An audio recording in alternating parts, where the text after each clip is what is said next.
riqueza, irmãos, tem a palavra de Deus. Que tesouro que nós recebemos.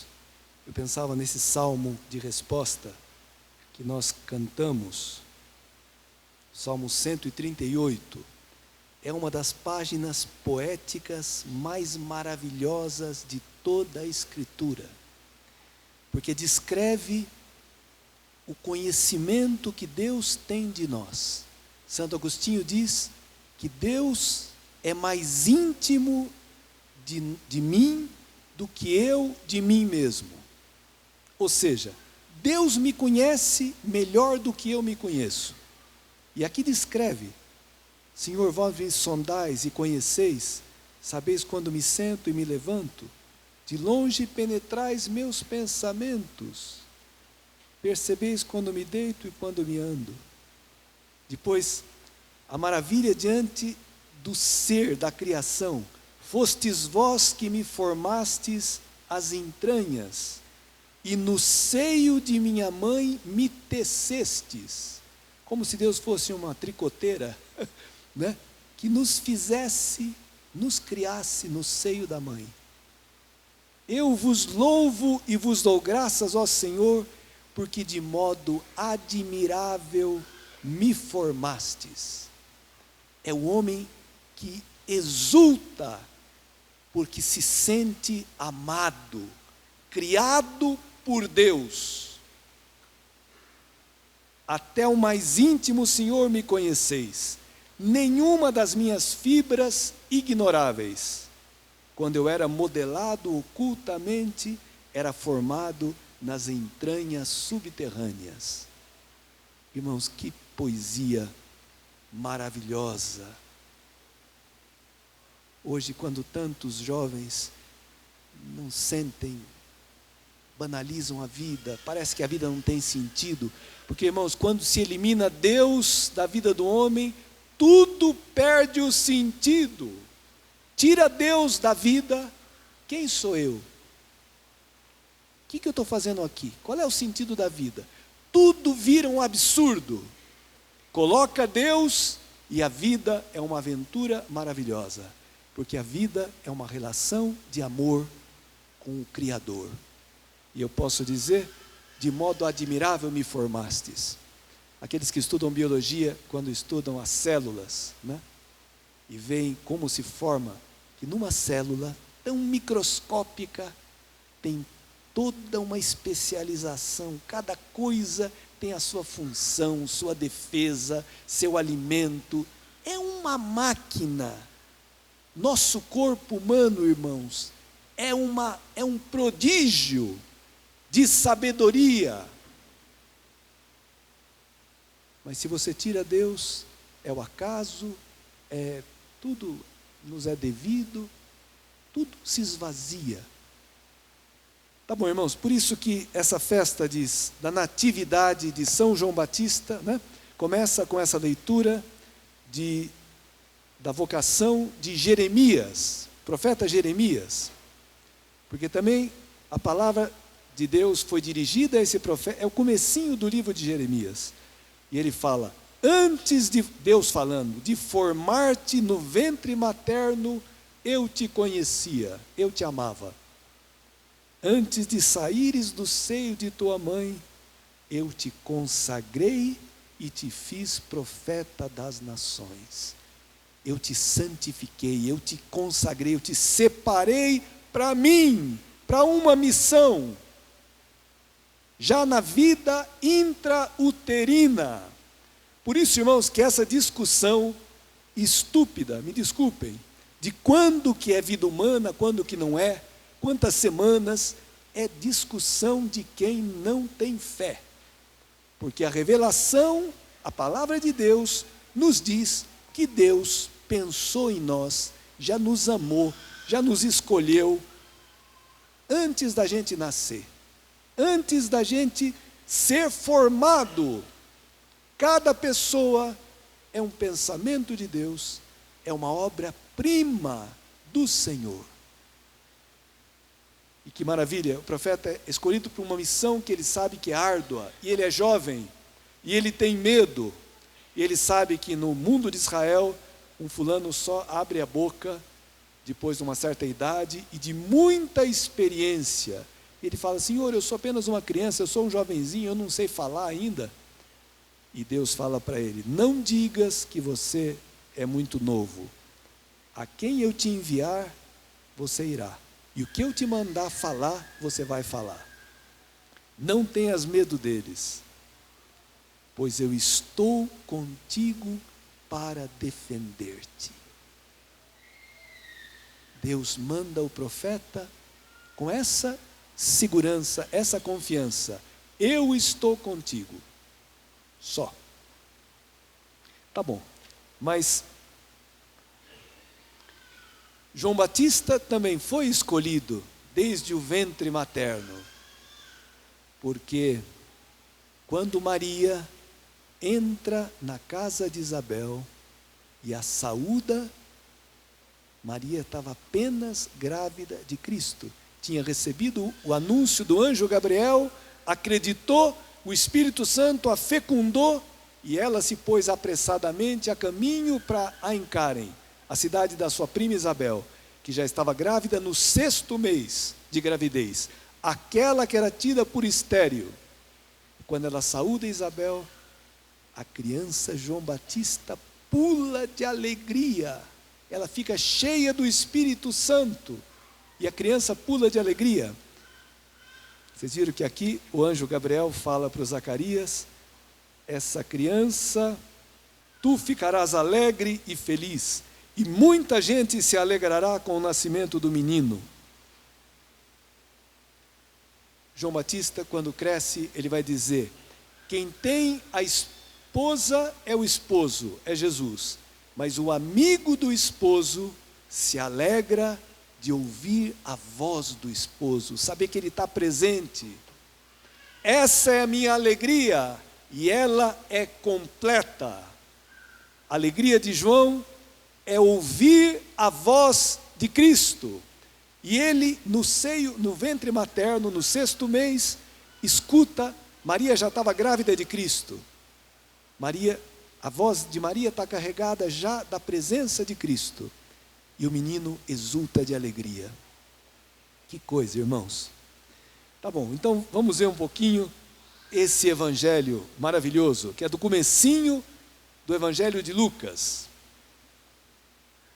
É o anúncio do anjo Gabriel, o mesmo anjo que anunciou a Maria em Nazaré, anuncia a Zacarias no templo.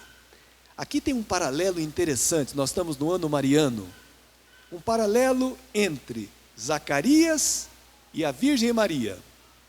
Vamos ver. Zacarias é um sacerdote, é um homem sagrado. Ele está num lugar sagrado, no templo, numa hora sagrada, a hora do sacrifício do incenso. E qual é a resposta dele ao anjo? A incredulidade.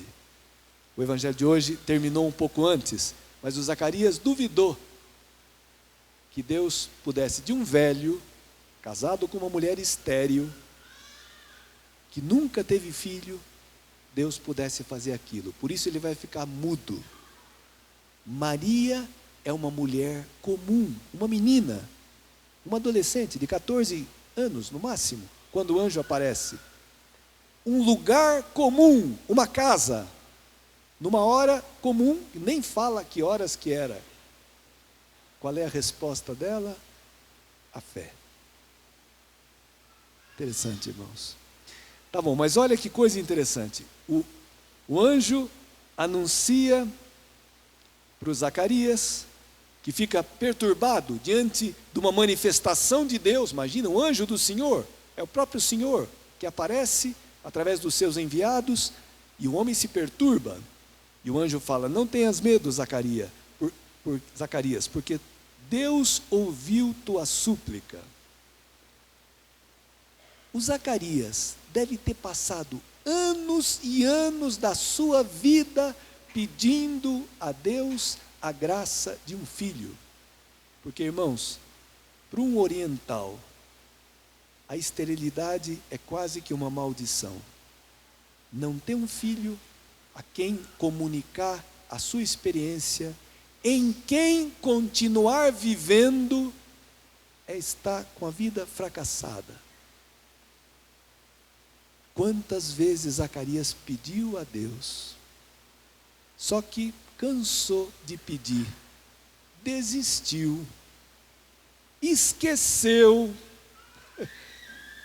Mas Deus não se esquece. Interessante que Zacarias significa Yahvé se lembrou. Deus se lembrou dos pedidos de Zacarias, mas ele já tinha esquecido e já não esperava mais nada. Como talvez muitos de nós tenham pedido a Deus tantas coisas, tantas graças, e Deus não me atendeu mesmo, deixa para lá, me conformo. Deus tem um ouvido tão bom, irmãos. É que às vezes ele demora, ele tarda, mas não falha. Deus ouviu tua súplica, tua esposa Isabel vai ter um filho, e tu lhe darás o nome de João. João significa Yahvé faz graça, Yahvé concede graça. Esse é o nome, João, Yohanan. Tu ficarás alegre e feliz, e muita gente se alegrará com o nascimento do menino, porque ele vai ser grande diante do Senhor. Ele vai ser grande. Ele que, quando adulto, disse: é preciso que eu diminua e que ele, Jesus, cresça. Querem ver uma coisa curiosa? Vocês repararam que nesses últimos dias, nessa semana, anoitece mais cedo? 5:30 já está escurecendo. O dia é mais curto. Ao contrário do Natal, em que o dia é mais longo, o sol se põe mais tarde. E Jesus, calcularam também o nascimento de Jesus, era o dia, a festa do sol nascente, né? Uma festa pagã, que foi canonizada, digamos, foi consagrada pela igreja, 6 meses depois do nascimento de João Batista. É preciso que eu diminua o sol, o dia mais curto, e que ele cresça. O Natal de Jesus, o sol mais comprido, o dia mais longo. A natureza fala, né? E fala das coisas de Deus, porque Deus é o Criador de toda a natureza. Depois, não beberá vinho nem bebida fermentada, e desde o ventre materno ficará repleto do Espírito Santo. Não beber vinho nem bebida fermentada, porque João Batista é um nazireu, como Sansão, consagrado ao Senhor. Esse moço vai crescer no deserto, na oração, na ascese, na escuta de Deus, e vai ter o espírito e o poder de Elias. Elias foi um rei, Elias foi um profeta muito corajoso, que tinha coragem de denunciar os pecados do rei Acabe. Como João Batista teve coragem de denunciar os pecados de Herodes, que tinha roubado a mulher do seu irmão, Herodíades.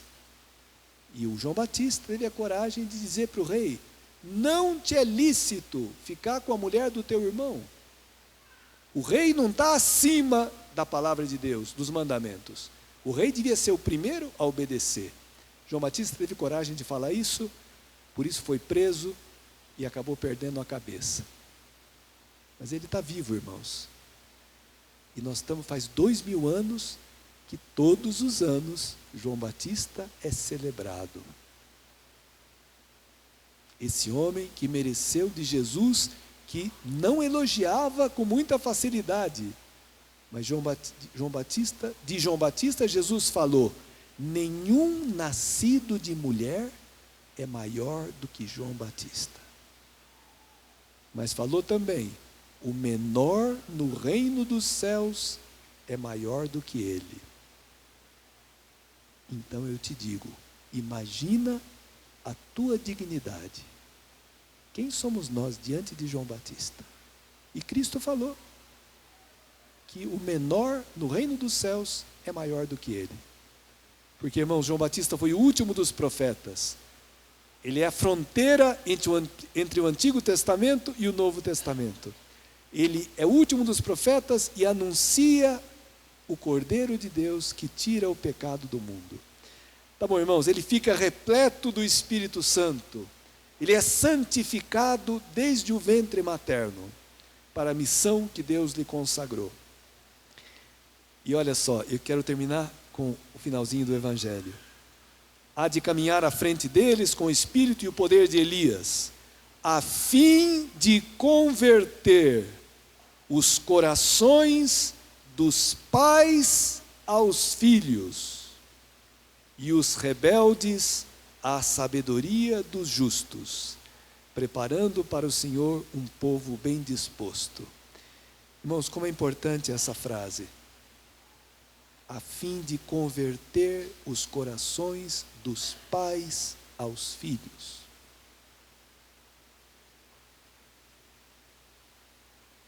Dizem que não existem crianças problemas, existem pais problemas. Tem criança problema também, mas muitas vezes é verdade isso. Crianças problema normalmente são reflexo de pais ausentes.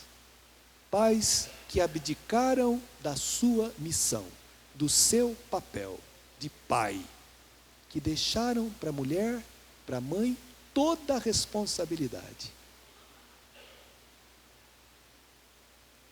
A fim de converter os corações dos pais aos filhos. Corações! Aquele pai que pensa que só dando dinheiro em casa já fez a sua parte, não entendeu nada da paternidade. O filho precisa do pai, da figura paterna. Se a mulher na casa é a alma, é o espírito, com a sua ternura, com o seu carinho, o pai representa a norma, a lei, o limite. A criança precisa das duas coisas, do carinho, da ternura e da norma, do limite. E tem pais que não querem pôr limites nos filhos, acham que o filho pode fazer de tudo, não corrigem, não educam. E corrigir, irmãos, não significa bater, corrigir significa educar, conversar, estar presente, também brincar com os filhos, né? E exercer a missão que Deus deu. O pai é pai, não é um amiguinho do filho, é pai. Pode e deve ser amigo, é lógico, mas é pai em primeiro lugar. Por isso que eu acho essa palavra maravilhosa, irmãos. Os professores hoje nas escolas sofrem e são heróis. Aqueles que continuam lecionando, porque encontram alunos, meninos e meninas completamente insubordinados, desobedientes, orgulhosos, que não obedecem, que não respeitam, porque não aprenderam em casa. E aquilo que não se aprende em casa, dificilmente se aprende em outro lugar, irmãos. Por isso que eu acho essa palavra fantástica. Converter os corações dos pais aos filhos. E os rebeldes à sabedoria dos justos, porque pode ser também que os filhos sejam rebeldes. E também eles têm que se converter aos pais. Também eles têm que compreender, perdoar, aceitar e amar os seus pais. Como são? Como são? Mas interessante que Lucas coloca primeiro converter os corações dos pais aos filhos. E hoje, nesse mundo bastante doido, que importância que tem, irmãos? O interesse pelos filhos, o diálogo, a conversa, a orientação e a figura masculina. Porque, irmãos, existe uma mentalidade e uma cultura hoje no Brasil e no mundo onde que não favorece não favorece a masculinidade. E as meninas precisam de homens. Homens. Uma menina, minha amiga, que eu conheço, que estuda em Uberlândia, fazendo faculdade, fala: padre, na minha classe, todos os meninos têm namorado. Todos os meninos. Então, irmãos, alguma coisa está errada. Alguma coisa está falhando. Por isso essa palavra é atual. É para nós hoje. Que Deus nos ajude. Não tenham medo. Não tenham medo. Todos temos que... Por isso precisamos de Deus, da graça, da igreja, que nos orienta, que nos corrige, que nos ajuda. Porque Deus é o maior interessado na tua felicidade e na felicidade da tua família e dos teus filhos.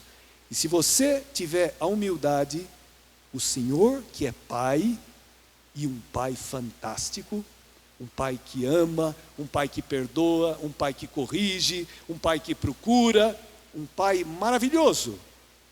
Se você se deixa amar e corrigir pelo Pai, por Deus Pai, você será um bom pai para o teu filho. Aprenderá, também errando. Todos podemos errar, irmãos, todos erramos. Mas está acontecendo alguma coisa na sociedade. A televisão, os programas, todas as novelas, toda uma mentalidade que o homem não é homem, a mulher não é mulher, um negócio esquisito. Esquisito. Ideologia de gênero, que coloca dúvida no coração dos meninos e das meninas, se é mulher, se é homem. Por quê, irmãos? Porque não é Deus que me faz homem e mulher, só. Sou eu que escolho, sou eu que me faço, sou eu que decido o que eu quero. Não, meu caro, minha cara, não é você que decide, alguém decidiu por você, alguém decidiu por mim. O homem não é maior que a mulher não é maior que o homem.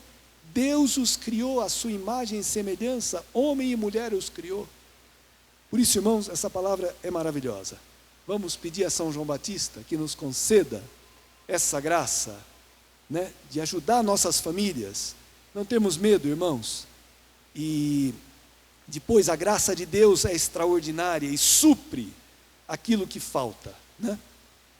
E Deus, mas o importante é guardarmos a palavra, porque ela vem de encontro à nossa realidade.